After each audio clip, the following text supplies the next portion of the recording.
I'm here with author John Green, who just recently published Turtles All the Way Down. So this is one of the most personal books you have ever written, with every monologue and every rant that every character has. It expresses so much emotions. I was amazed to how true to reality it was. So who did you write this book for? Was it for yourself? Was it for others? What was the targeted audience?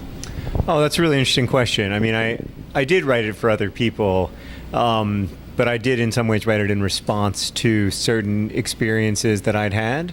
But I wanted it to be read by other people. If I'd written it just for myself, in the end, I probably would have not published it. And there were times during the writing process where I thought about that, but I really did want to share it with people.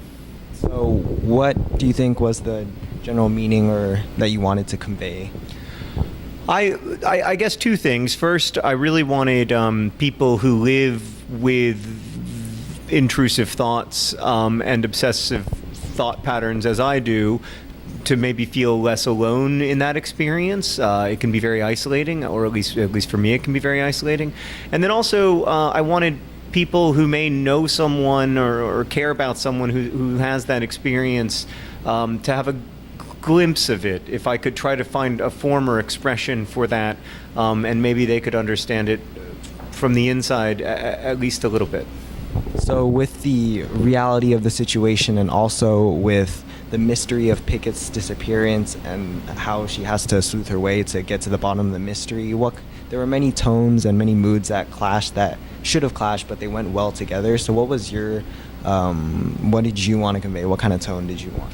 That's it. Yeah, another really interesting question. I mean, I wanted to write a mystery novel. Like, I wanted to write about characters who wanted to be in a mystery novel but couldn't be because they kept getting interrupted by the brain disorder that Asa has, and I wanted there to be a lot of different elements of.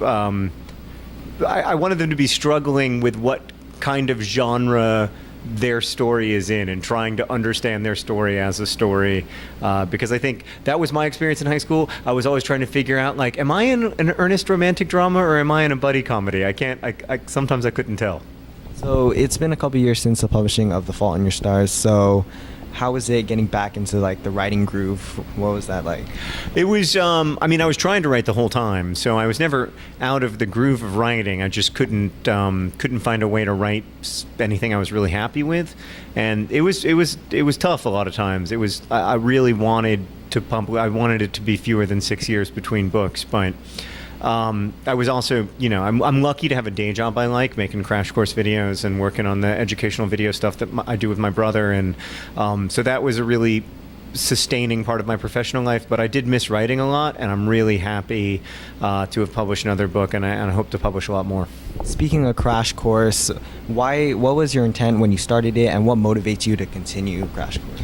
Hank and I started it with the hopes that we could make educational video that was free for everyone forever, that had no strategy for monetization or anything like that, and that was genuinely helpful to students but also entertaining, because I feel like a lot of times school can feel like you're just being asked to jump over a series of hurdles so you can get a piece of paper at the end, this diploma. And the truth is that learning can be really fun, and it's really wonderful to better understand the universe and your place in it. And so we wanted to try to convey that sense of wonder that I think the best educational experiences bring in the videos.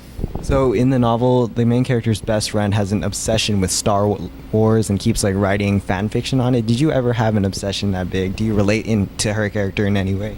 Well, I love fan fiction. I've always loved it, even when I was much younger, but I still read a lot of fan fiction. It's so cool to me when people write fan fiction about my stories. I am a big Star Wars fan. Like I don't like Star Wars as much as Daisy does, but I really like it. I think it's really important and interesting. It's kind of a shared mythology that we have, and I'm really interested in lifting up things that we all share as a culture, and that we can kind of use as beginnings of conversation. So in the book, Star Wars is really, for the characters, a way of having other conversations about other things, and I think that's the way like the best mythology works. So I really love Star Wars. So as an author, are there any times where you run into writer's block, and how did you overcome that? Well, yeah, there were a lot of times when felt like, I mean, there were a lot of times when I felt like I was never going to write another book in this process. And, you know, I guess I overcame it in the end. My friend Maureen Johnson always says, give yourself permission to suck. And I guess that's how I overcame it in the end. Like, I decided to be okay with not loving what I was writing every day and understanding that it was going to be a long process of revision. So speaking of revisions, I read that there were many, many revisions that your book went through. So what was that process like? It was slow. I mean, I usually delete 75 or 80% of the first draft of a book. I did that with The Fault in Our Stars and with Looking for Alaska. And so in that sense, it wasn't different, but it was a very slow process of deleting most of what I'd written after each draft and slowly building a novel that worked together better. And so it took a few years, but I like revising, so I guess in that sense I'm lucky. So as a creative writer myself, what is some advice you want to give to all the creative writers out there?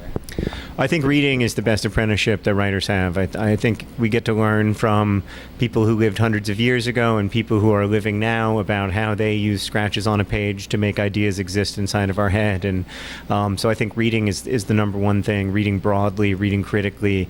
And then I also think that you have to keep writing. You have to let yourself get better. And part of that is just continuing to do the work, and that's been my experience. Like, I still don't feel like I'm good at writing, but I hope that I'm getting better, and I hope I feel that way my whole career. Thank you so much for this interview. Can I